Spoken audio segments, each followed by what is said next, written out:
Okay, so DNA is made up of a double helical structure, as seen in this first picture.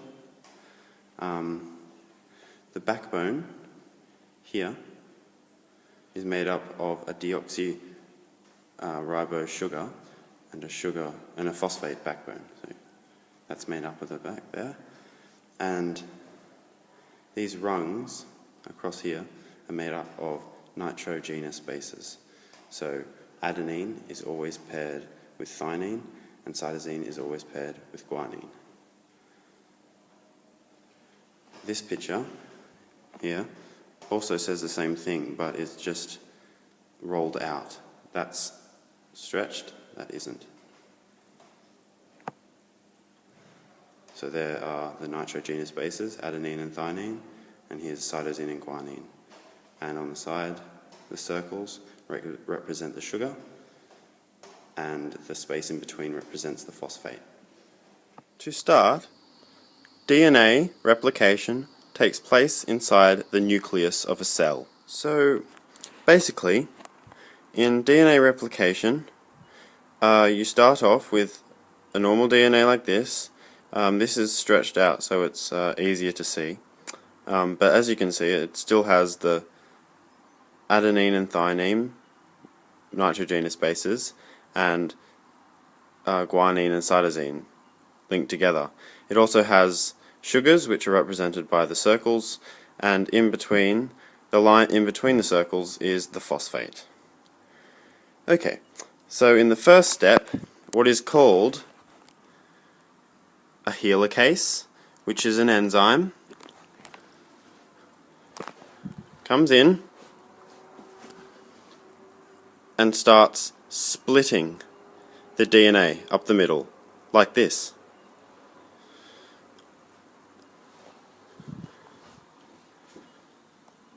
Here, even more, keeps on splitting until it has completely split into two singular strands.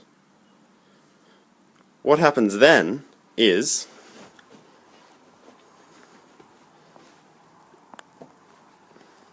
the DNA polymerase, which are an enzyme, comes in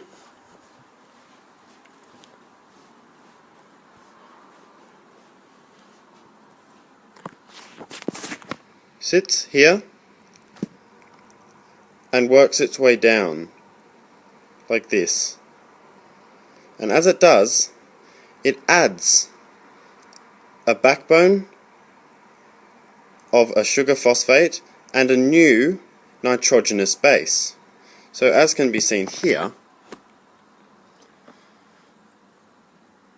the T, the sugar, and the phosphate has been added, the G, the sugar and the phosphate has been added, the T, the sugar, the phosphate, and so on both sides. What happens then is the polymerase come back in, they go higher, and they work down again until they have completely formed two separate double helical structures. Thank you. Protein synthesis begins with normal DNA depicted here. It shows the deoxyribose sugars, which are the circles, the phosphate, which is the line in between them, and the nitrogenous bases. Adenine is always paired with thymine, and guanine is always paired with cytosine. The first step involves the enzyme helicase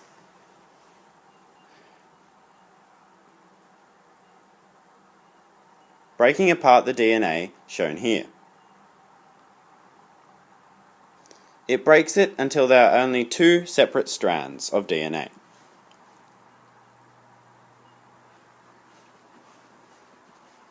Like this. Then the RNA polymerase rebuild the left side of the DNA, as can be seen here. This new strand that has been copied from the right strand is made up of ribo sugars, represented by the coloured in circles, linked together with phosphate, as well as new nitrogenous bases. The copied T base, like this, turns into a uracil. See the U next to the A? And the guanine is copied how it is. So the G, guanine on this side, is G on that side. This new strand is known as mRNA or messenger RNA. This new mRNA strand then detaches from the DNA and exits the nucleus of the cell. As soon as the mRNA has left, the two DNA strands join back together, making a whole DNA helical structure once again, as seen in this diagram. The mRNA strand then travels through the cytoplasm where it attaches to a ribosome, as seen here. Transmission is now complete. Step is known as translation. These floating things around the ribosome are known as transmission RNAs and are vital for protein synthesis. These tRNAs have an amino acid attached to them, shown by the circles. The tRNAs are also known as anticodons, meaning a sequence of 3 base pairs of tRNA. An example would be GGG or ATG. The mRNA can also be called a codon and is a sequence of 3 base pairs of mRNA. An example of this would be UUU. That would be a codon. What happens next is a tRNA, or an anticodon, links with an mRNA codon on the ribosome.